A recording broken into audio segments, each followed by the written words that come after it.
Okay, we are live. Beautiful. All right. Welcome to another episode of Office Hours. This episode is my first one of the new year. So, hello to everybody. I hope 2025 has been treating you well. I wanted to kick this year off with a bang with somebody that I've admired working in the music industry prior to even being able to be in the music industry. And now that I am here, it's just super cool to see what he has done, how he's grown. And something that I appreciate about him the most is how he has grown and developed, but still maintained being authentically him and with his own opinion. Um, so let's get into that and more. I have Wayno on here, and our topic for today is balancing business and creativity. How are you, Wayno? I'm good. I'm always awkward with intros because like people say the nicest things about me. So I'm just sitting here like, for real. You know what I mean? But I'm good. I can't complain. And thank you for those words. Man, of course. What? He's like, why you ain't never tell me this before? But I feel like you already know this. I always say I want to be like Wayno when I grow up. You know what I'm Right. saying? Like, um, but okay. How are you? How are you? I'm good. I can't complain. I'm having a decent start to the year, trying new things. I say that 2025 is a year for us to face all of our fears. Anything that we feel like we can't accomplish or we put off because we've been doubting ourselves is this is the year for us to step into it because there's no better time than now. You know? I agree with that 100%, man. What I feel the same way. And honestly, when I went about booking you for this session, I was like, I don't even know what angle to attack with Wayno because you wear so many hats, as a personality, but then also as an executive. Mhm. Obviously working with Rockefeller, your early time there, then, being a manager, helping to break artists, like Mhm. yeah, your resume is crazy. But even though I picked a specific title, I kind of do want to touch on everything Okay. that you've done because I think it not only shows like your skill set, but also just like how fluid you have to be working in the business.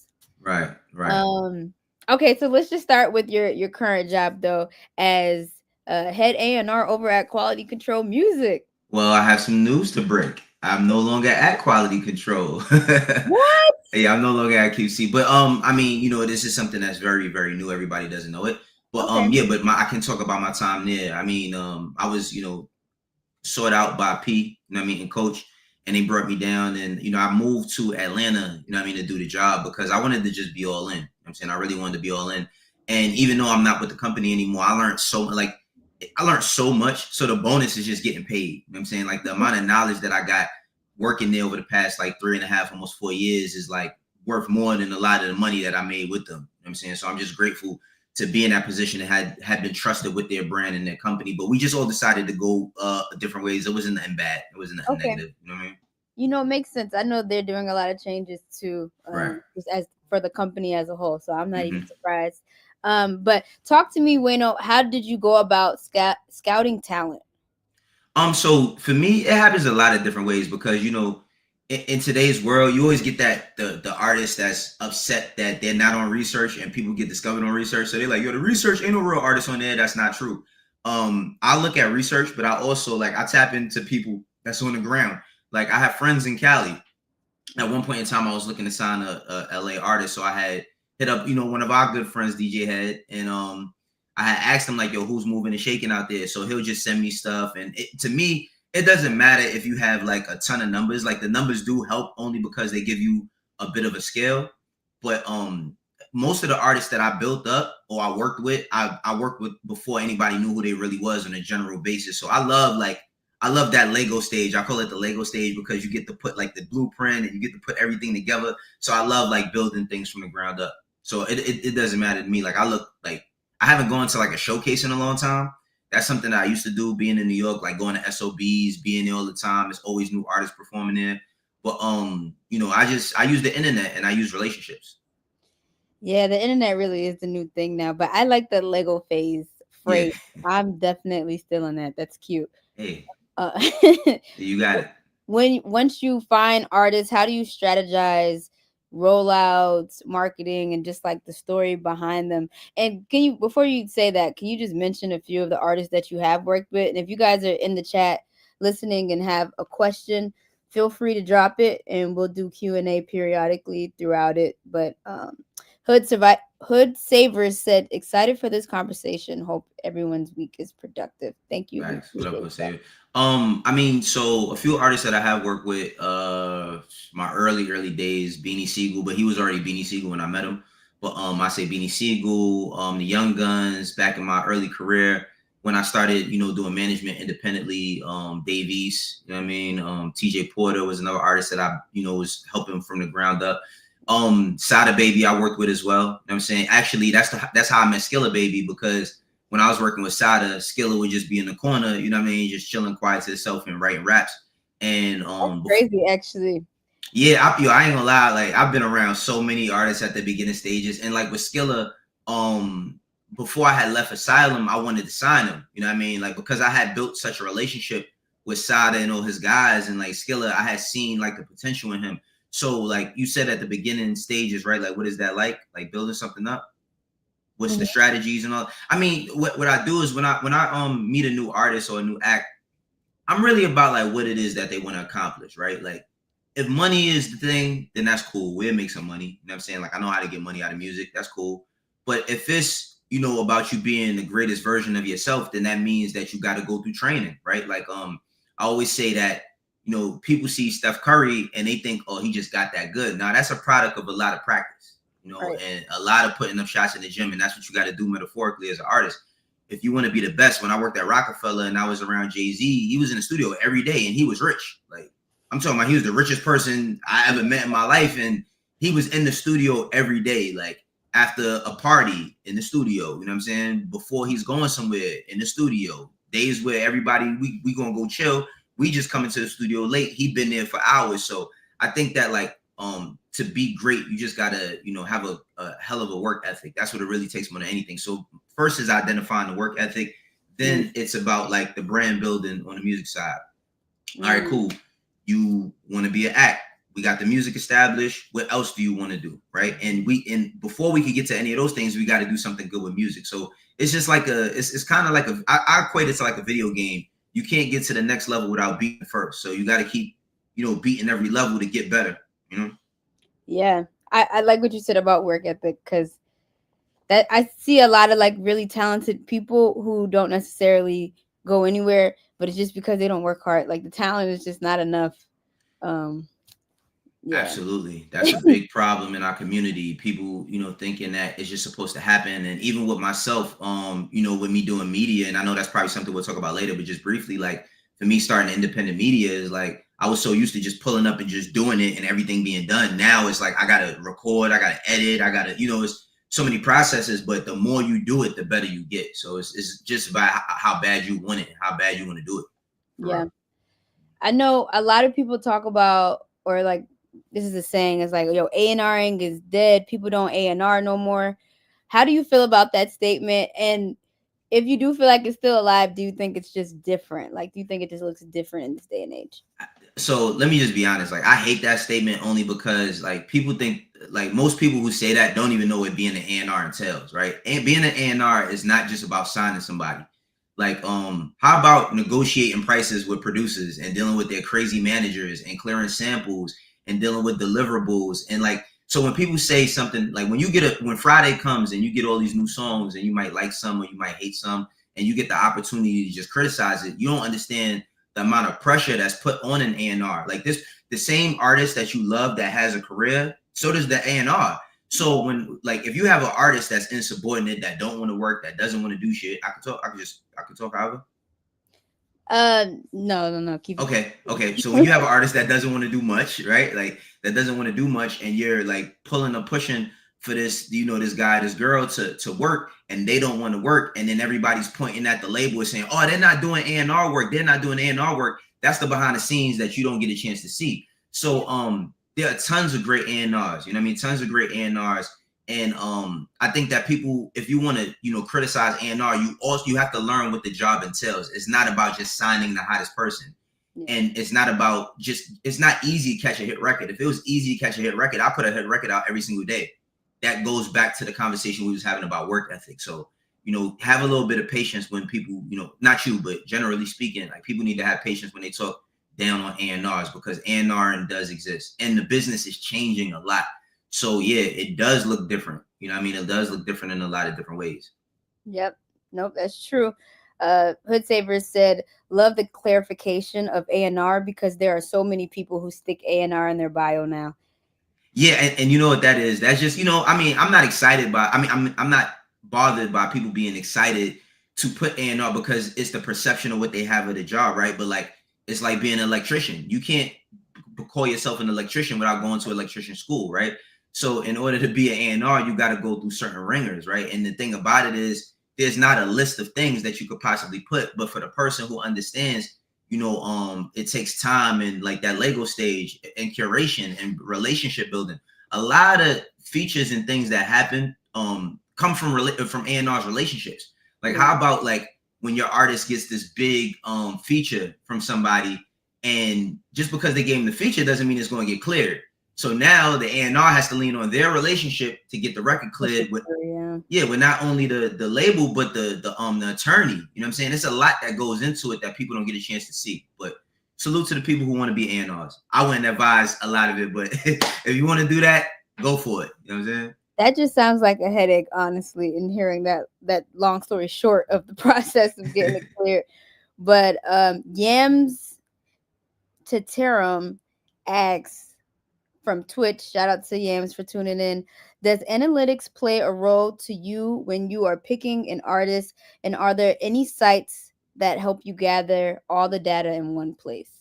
There are sites. I don't know the sites only because I'm not a data A&R, but there are data A&R. So data does play somewhat of a space, right? Because if I got artist A and I got artist B, and keep in mind that this is a business that we're talking about. It's not music feelings, it's music business, right? Because for a long time I was in music feelings. I was in the feelings part of it for the majority of my career.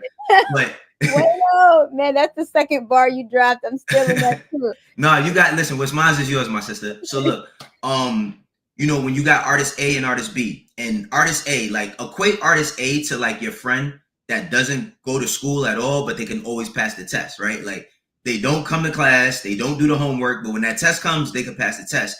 To artist B, who might not pass the test with the highest level of skill, but gets everything done in between. So that artist that I'm looking at the data, they're streaming 2.5 million streams a week. And artist A, who passes the test, has all the skill, has this, down, the third, but they don't have the work ethic. They don't really want to have the work ethic. They want to come to the studio when they feel like it, whatever.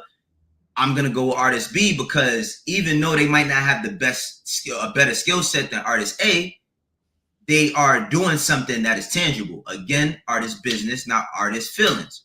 I mean, music business, not music feelings. So when you in when you're learning about the music business, you got to keep them lights on. Sometimes, unfortunately, people have to sign things that keep the lights on, as opposed to the act that might be the better act, but just doesn't have the work ethic. So it's funny. Like sometimes you might pick the right one and you pick the wrong one. We all, like everybody who's been in this business over 10 years, all have like great stories and horror stories about who we could have signed versus who we did. Yes, myself included. And I haven't even signed nobody, but just so many people come past you though. Yeah. Okay, so what would you say are some challenges that you have faced with aligning an artist's vision with business realities? Like, is there any like common ones? Well, you said aligning artist vision with business realities. Yeah, so, you know how like Michael Jackson wanted $1 billion budgets for his tour, and they would be like, you don't have the money, but he'd go in debt for it, like stuff like that. Yeah. Well, I mean, the thing is that like we also have to be like very responsible in how we allocate and spending money, right? So I remember I had an artist that I took to like an album release party, and the album release party was extravagant. It was great, but we talking about a 10+ year legacy act. I mean, that was having a big moment, and they were a new artist, and they was like, I want mine to be just like that. And I'm like, nah, like we can't afford to spend. The reason why they can spend like that is because they sold some records. So when you sell records, you could do damn near anything. You know what I'm saying? But you know what I'm saying? But when you don't, like, you have to grow. Like, you got to get into a space where you grow. It's a system. And I equate that system to like almost anything it is that you're doing. Like myself, Nyla, like I just started taking jujitsu, right? And like taking jujitsu is basically signing up to get beat up every day, right? Like I know that I'm gonna lose today. I know that I'm gonna go and I'm going to lose majority of the time that I'm there, but it's about me learning. But the more I learn, the more I can apply it. So it's like, artists have these growing pains of coming in a game and they're like, oh, well, I didn't have the best deal. Well, for one, you don't get what you ask for, you get what you negotiate. So some artists get ridiculous deals because they have a lawyer that just negotiated, and some artists get bad deals because they just want some money in their pocket. Right. So it's an entry level, like everything is an entry level system where you got to get in and you got to learn. The more you learn, the more you want to learn, it'll help you out, in the long run. So a person like Michael Jackson, like use that example, even though he wanted to do all these extravagant things, and at the time he might have not been there, he stayed in the studio and then he made classic albums and massive hit records that sold records, and then he was able to do everything he wanted to. So sell some records. You know what I'm saying? Like, sell some records. You want to do something crazy? Sell some records. Facts. I like that. That's a good little bow tie on that. Okay, so in this space of your life, or not even in this space, in all the many hats that you wore, like, were there like any important mentors that you've had that like guided you? Can we highlight? No, I'm sorry, go ahead. Oh, I was just saying, can we highlight? Yeah, I think that that term, it takes a village, it applies in more ways than one, right? Like, also, I did have people that didn't want to help me, like not necessarily help me, but pour into me, right? Like, I had my friend Hovain, who he passed away a few years ago. He told me before I started doing management, he was the person that told me, you're too talented to not be managing talent. You know what I'm saying? And I didn't look at myself like that. I had my friend Walter Jones, who is the head of Sony Publishing, who told me, no matter what business that you're in, you need to be in the business of Wayno, meaning that it's cool for me to have these artists and to get these jobs, but you have to have something tangible upon your name that you can rely on to pay you. Okay. I had my artist, I keep saying artist. I had my one of my mentors, Madeline Nelson, who her lawyer taught me a very valuable lesson. Everybody's in love when there's no money, right? When there's no money, everybody's it's the honeymoon phase until you get home, and then you get that money, and everybody's like, well, we really don't like each other like that. So you just got to be mindful. But I'm a product of having a lot of people at different times in my life helping me and harming me as well. I don't mean physically. Yeah. But harming me as well, and having to learn and having to adjust. And that's the reason why, for myself, like, I talk to the younger ones, and I'm always big about the younger ones, because I'm 42, but I don't forget what it was when I was 19 when I got in this. Like, I don't forget when I was 21 and I had all of these eager, great ideas, and nobody wanted to listen to nothing I had to say. And then years later, when the thing started clicking, people was like, oh man, like, you should come work with me again. Nah, I'm good. You know what I mean? I done built my own leverage. I don't need you. Didn't need you then, don't need you now. So I'm always big about, the bringing up the younger ones as we keep climbing. Yeah, that I can co-sign. He's not lying about that. You've always shown love. Facts. Trust in Profit asks, what are some ways to turn the corner of being looked at as more of an artist for someone that has a big internet presence? You mean like a person who would be like a bigger personality than they are an artist? Yeah, I feel like we have a lot of those now too. Yeah, because like celebrity, I seen Wallow talking about this, how celebrity is accessible now, right? Like, I remember, and Nyla, I know I'm older than you, but this probably still for your generation as well. Remember when like somebody you knew might have been on the news, like just for 10 seconds, they like, yo, my aunt was on the news, like that was a big thing, right? The 15 minutes of fame, right? Now, like, phones and technology has made it accessible to where anybody is a celebrity. It's like, you look at a Kai Cenat. Kai Cenat is bigger than possibly some of the top rappers on most labels, as far as like his attention. Yeah. So I think if you want to be taken serious as an artist, as opposed to your personality, you gotta reel it back a little bit, or you gotta just kind of focus on your marketing aspect, right? Like, and it's not easy, right? It's really not easy. You see people who, and for instance, Justin LeBoy, right, had a very, very big and popular meme page, and when he wanted to put out a record, the record didn't perform as well. You know what I mean? As his memes and all of that did. That's because people accept you how they met you, and when you don't like ease things on to people, they're turned off by it. Especially now, all you got to do is be wearing your jacket the wrong way, and they not your fan no more. Like they'll turn on you real quick. So That's so finicky.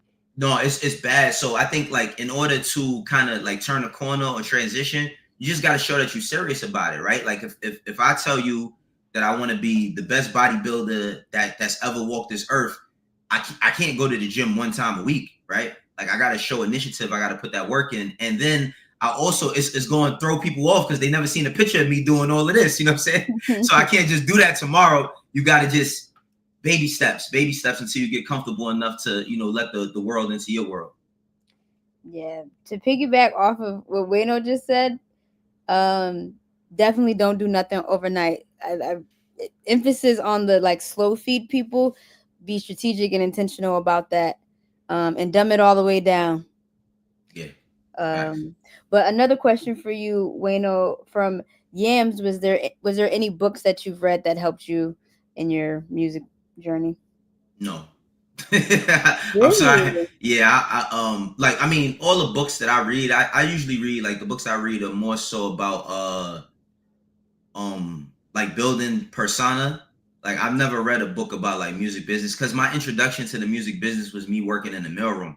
So I literally went from a kid watching 106 in Park to delivering mail in the building where all the artists that's on 106 in Park is signed at. So my introduction was a little bit different.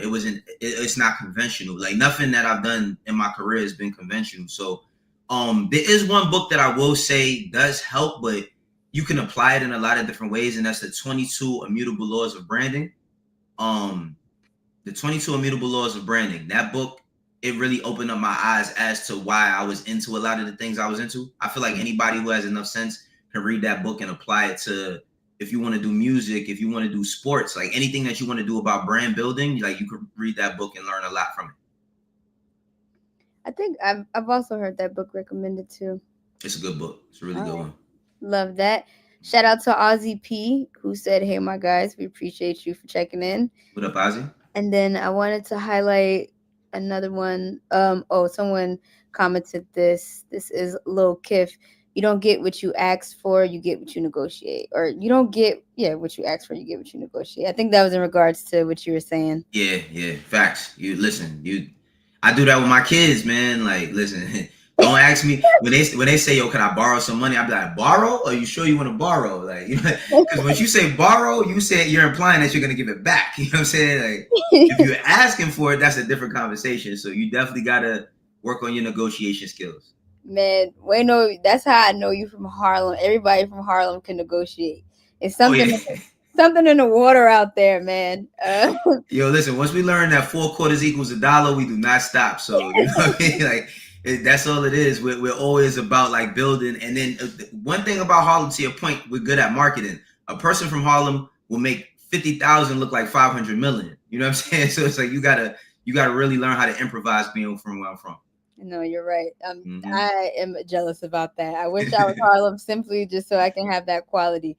But okay, now I also want to get into just balancing both hats that you wear as an executive, but then also as being your own brand of Wayno. You've been on complex shows. You now have your own show, and you mentioned like, doing your own production. But I kind of want to get into your head about the different I guess just the different hats you have to wear, because it's two different. One is like you're on go, and then the other is like you thinking for others. So how do you balance that? I mean, one, and it just goes back to the hustler mentality, right? Like not just wanting to get one type of check. So that was like one of my main things. I used to think about, man, I only get paid 2 times a month. How can I get paid every day? Right. That's one, but it becomes a little bit difficult because I play a role in the media space where I give my opinions on artists and I give my opinions on not only their music but their actions, and then also the same person that could be given I could be given an opinion on could be walking into my office the next day. So I just try to lead. I lead with love and respect. That's first and foremost. I lead with love and respect. At the point where you don't respect, love and respect, you get thunder after that, right? So one of the biggest ways that I'm able to balance is I know that they're two different things, right? You have Wayno, the media personality, then you have Wayno Clark, the music executive, and those things run parallel with one another.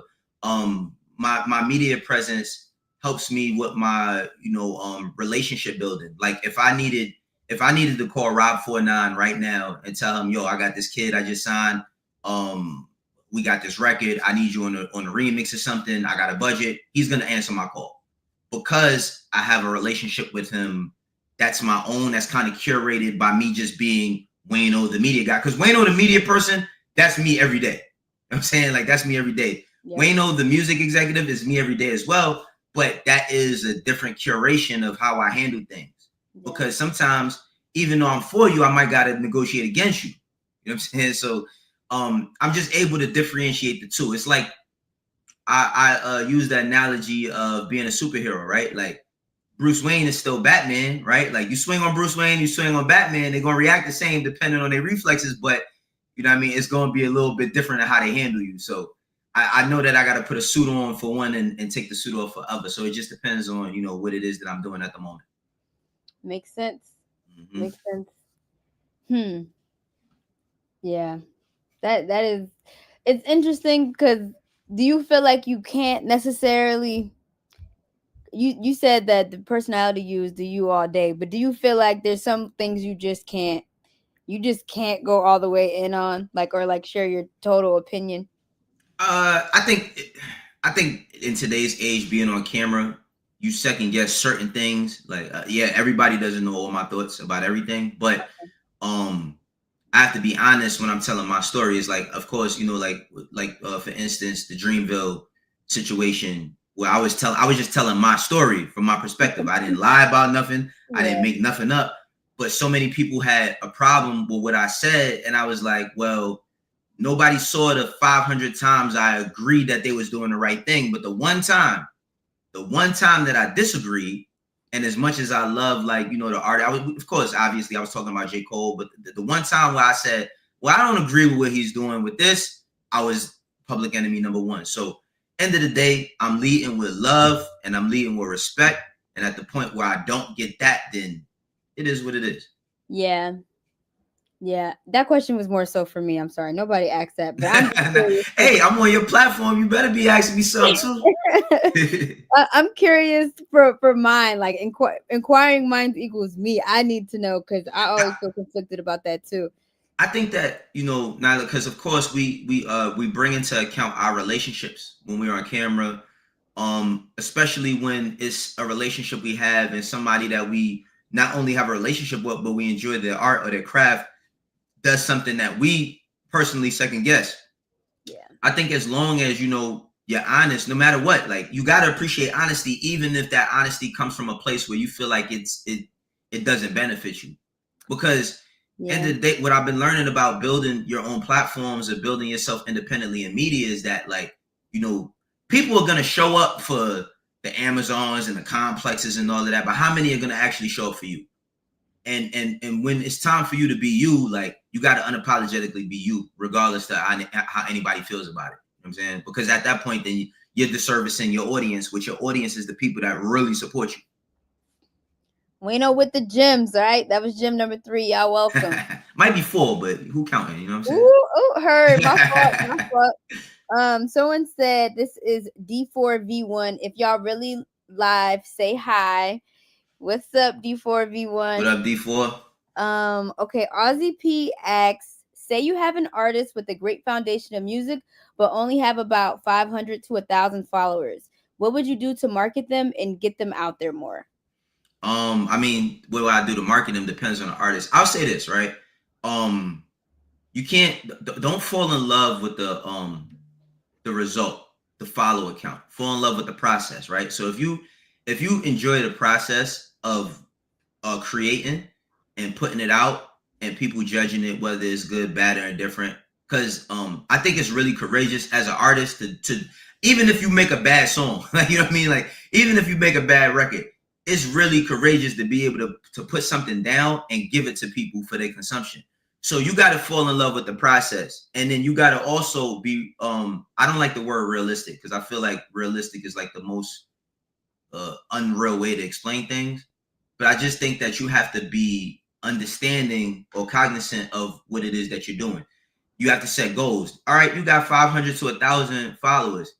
Might not seem like a lot, but if out of that 500 to 1,000, if you got 50 or even 100 that really care, oh, you're gonna make you some money. Yeah. You know what I'm saying? So if you got to think, if you have like like the person gave the example of 50 to 1,000. If you got 50 people, I mean 500 to 1,000. If you got 100 people that's willing to come to your show, that's willing to buy merchandise, that's willing to go to bat for you, that's a vocal point. Every one person is a vocal point for 10 other people. So that 500 to 1,000 might not seem like a lot, but it's a million if you do it the right way. So you just gotta don't fall in love with like the end result. It's like, all right, I got 500 to 1,000 by June. I want to have maybe 5,000. You know what I'm saying? You setting a goal like I'm maybe 5,000. Cool. You might get that 5,000 in 1 or 2 months if you go buy that book I told y'all about. You know what I'm saying? I'm promoting their book like I'm getting a piece of it. I don't get none of that. But go get that book that I told you about, and just understand the marketplace. You know what I'm saying? Understand the space that you're putting yourself into. If you're into sports and you're playing against a certain team, you watch their tape to understand what their strengths and their weaknesses are. You got to do the same thing if you're an artist. If you say, all right, I'm competing with a billion other artists, how am I going to stand out? I mean, unfortunately, I didn't really like his music, but that's why Tekashi was a marketer's dream. Yeah. It's a marketer's dream. Because he was something that people always wanted to look at. Now, all the other stuff was bad, but like he was something that people always wanted to look at. So it's about marketing more than anything.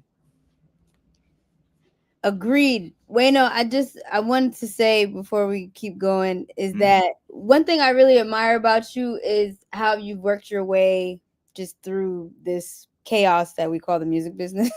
And like I am curious as to what has kept you so positive about it.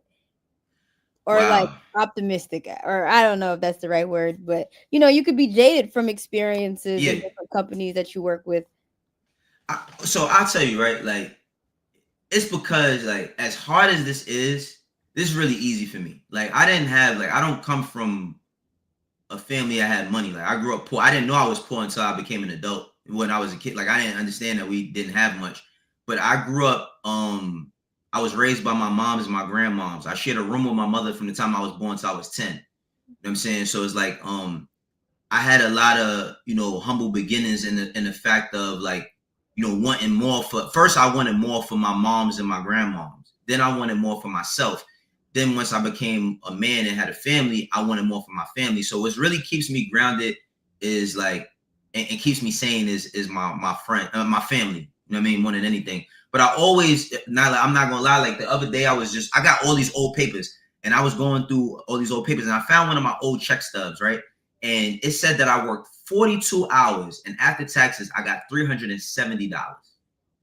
I don't mean to toot my own horn, but beat right now, I can't pick my teeth with $370. You know what I'm saying? So it really showed me, it really reminded me about like, don't forget where you come from. I dropped out of high school in the 9th grade. So I had a very, very long time of discouragement of being told what I wasn't going to be able to do. And it's nothing I love more than anything than proving people wrong.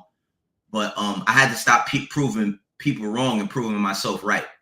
Like my path stopped being about how I wanted to make somebody else feel bad about my success and more so how I wanted to make myself feel happy for my own success. So that's like some of the things that's kept me sane through all of this because it's madness. And I go home at night. That's one thing. I go home. You have to go home. Okay. After you go to the event and somebody say, yo, we about to hit nah, I'm going to go home, y'all. I'm going to catch y'all tomorrow. You got to go home. If you don't go home, you're going to end up in some BS. Bro. I co-sign that. Those are 2 gems right there, actually. Yes. Yes and yes. Okay. Back to the regular scheduled program. Okay, so what are some specific strategies for building authentic connections between artists and their audiences. And this is on the side of exec side.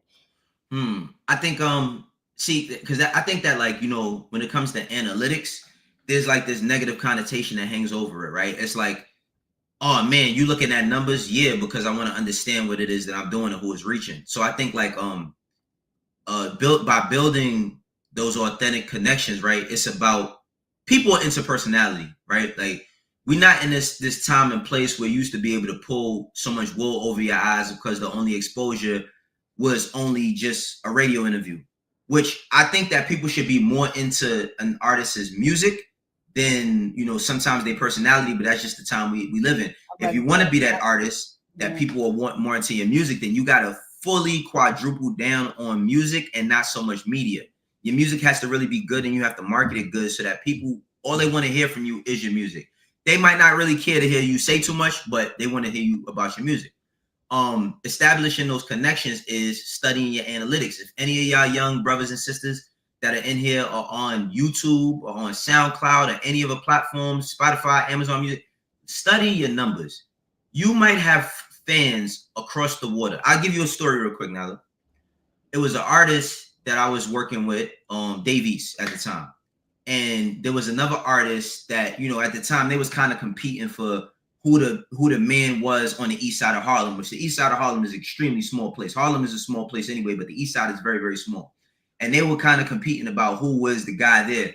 We were in Japan. And the guy that, was competing to be, if he was known, the guy there, they was playing his song in a club in Japan. Mind you, we didn't tell him to put it on. We didn't ask him to put it on. The DJ just played the song. So this dude is competing to be the king amongst where he's at, not knowing that he has fans across the world. Yeah. So you got to take that time to look at the analytics and just study them and say, oh, all right, well, I get 10,000 streams and I get 10,000 streams a week, but 1,000 of my streams is coming from England. You know what that means? Go work with an England artist. You know what I mean? Hey. Go reach out to it. Take a trip to England. You know what I'm saying? Go out there and just see if you could create some content out there, because that means that you have something small and brewing. And the downside to the analytics conversation, Nyla, is, analytics does not determine talent. You know what I'm saying? It doesn't. Analytics is just a gauge on engagement. But if you have talent and you understand analytics and you study them and you say, oh, I could really build something out of this, that's when you're a businessman. I mean, or woman. That's when you understand business and you could take it up a notch. You know what I'm saying? Like, don't keep trying to be the person in one place. You could be the person everywhere. But study them analytics. You know what I'm saying? Man, well said. Very well said. I needed to hear that too. Okay. Hood Savers said, Nyla, did you have any book recommendations? Yeah, I don't really have any book recommendations, but there is a really good book based off, it's about creativity, not business, by Quincy Jones, The 12 Keys of Creativity. If you're ever like in a dry spell creatively and you just need like a pick-me-up, I would say pick that up. I have book recommendations, but they're not like music. Like the books I can tell somebody about is not like music books. Like, there's a good book I'll tell you how to get. 5 types of people that could ruin your life. You know what? That's actually a good book for music business, because all it is handling ego and like managing personality. So that's a good one. Yeah, 5 types of people that could ruin your life. That I'm telling you.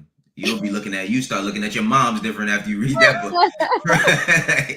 That is so silly. Someone said, oh, Hood Savers again is locked in. We appreciate you. Yes, studying the analytics definitely helped us reactivate a 2-year-old song. Wow, I love that. Yeah. Remember, I mean, I don't know how much analytics played into this, but Lizzo, you know what I mean? When Lizzo got her break, the song that gave her break had been out for over a year. You know what I'm saying? So it's like it might start catching some buzz, and that's the upside to working with it. Because I'm not a person that's like pro label, but I'm not against label either. Like, I think that like labels are partners, they're business partners, and you gotta learn how to have like strategic partnerships in order to build business. So, Lizzo might have been trying as hard as she possibly could, but then she gets with Atlantic and they start saying, oh, well, we seeing Spike. We need to pour some fire right here, pour some fire right there, build it up. Then she becomes a superstar. Right. You know what I mean? So it's like, you gotta, you really gotta take time to study them numbers. You know what I'm saying? I love that. Timmy O agrees with you. He says facts. Mm-hmm. Shout out to Timmy O for being on the check-in. Now this is an interesting question. Who I've been having fun discussing this, but Ozzy P says, so when someone like Leangelo Ball is getting an $8 million deal from Def Jam, what does that mean? Is the song that valuable? Well, see, the thing, when people throw numbers out and they say deal, everybody doesn't understand necessarily what that means, because they're never going to discuss the terms of the deal. It says $8 million deal. Even if they say, oh, what he said, that doesn't mean that you're going to get that information. I've literally had the deals I've done in the media, like on publications, and people had no idea what it was. $8 million deal, they said it's supposed to be a licensing deal. So for one, let me tell y'all this. Leangelo Ball is extremely lucky. You know what I mean? He's extremely lucky. And the reason why I say that is because he's been trying to make it to the NBA for a long time and they ain't been cutting it. Like, it was just a clip that went viral with him and Angel Reese. And Lonzo told him, I think you missed your window. You know what I mean? Like, you should have went overseas. So if he's finding a way with this, then, hats off to him and hats off to his parents. But me personally, I don't know what that deal entails. I know that for an $8 million deal, that might mean that he got $2 million in pocket. That might mean that he has $2 million in marketing. That might mean that he has another $2 million in overhead, because he might have got a fund where they gave him a fund for him. Let's say they wanted to do the Triple B label at with Def Jam as a partnership. That might be money for that. We don't know exactly what the deal entails, but I ain't gonna lie, that's the times we in now. I'm saying that's the Juice WRLD deal was similar to that amount of money. But the thing I say about Juice WRLD is, like, he was extremely talented and he had massive hit records. I'm saying, so maybe D'Angelo went in there and played them something that we ain't heard, and these deals are also, they're calculated by risk. Business is all calculated risk, but me seeing the way that this is going, it's all about hype. It's about hype. You got to, if D'Angelo doesn't or Leangelo doesn't do that deal right now and he waits a month and the hype dies down, that deal falls from the number that it is now to maybe 500,000 or less than that. So I'm all, get it while you can. Everybody. Get it while you can. Yes. Get it while you can. Everybody. You know what I mean? I am not hating. Go get it. Carlo Rosie says facts. Wayno been dropping mad gems. Yeah, it's crazy out here. Get it while you can. All right, my last question to wrap up today's office hours is just, what is next in the world of Wayno and Wayno's world? So if y'all haven't yet, go on YouTube and type in Wayno 119. Subscribe to my channel. I do a show called I'll Do It Myself. That comes on Mondays, Wednesdays, and Fridays. I'm gonna drop an episode tomorrow because this whole Cam Jim Jones stuff. You know what I mean? Oh my God. Would love to hear your opinion on that. What's gonna be next for me is me upping my content. So while I am doing the content, which I created a production room, in my house where I film at, I'm about to take this show on the road, and I'm gonna be doing, content that is it's more fulfilling. I say that it's not just about me going and talking with an artist about how much they chain their house and whatever they going through, what they dating in their life. It's fulfilling. So just subscribe to my channel, please, and keep a lookout for that. Keep a lookout for my brand, Out the Box with Wayno, where I talk about sneakers, and it's not I shared that with you. My sneaker stuff that I'm doing. I'm honestly, and I'm still working in music, so I have a retirement plan. I'm going to retire in a few years from music as an executive, but I'm working on my next situation with that. So stay tuned. We'll be making some announcements within the coming months. I'm excited to see what is next for you, man. You always keep pushing the bar and really show us like where we can take things, because similar to you, I've worked my way up too. So I really love seeing like you just keep pushing the boundaries. Thank you. And I tell all y'all, because Nyla don't like to hear it, I always tell Nyla that she's my hero. She be Oh. like, whatever, whatever. Nyla is my hero. You know what I'm saying? She is one of my many heroes, but she is a hero. And Nyla, I got to give you your flowers as well. In this industry that's dominated by so much BS, you thrive and you shine, my sister. You know what I'm saying? And I always got your back. You know what I'm saying? And I'm telling you, you just got to push on that work ethic stuff we was talking about, because it's for me too. We all got to push our work ethics up. This is the year that we face our fears. We have to face our fears. Anything that's been bothering us, giving us anxiety, all of that, we running full head steam. We running right through that wall. You feel me? So all of y'all get ready. It's going to be a great year for you all. You just got to face your fears. Amen. I love that. On that note, this is Office Hours. We'll be back again next Monday. Dame will be hosting. And if you guys haven't already, make sure you subscribe from wherever you're tapped into, whether it's Twitch, YouTube, Instagram. We appreciate you guys. Peace. Peace.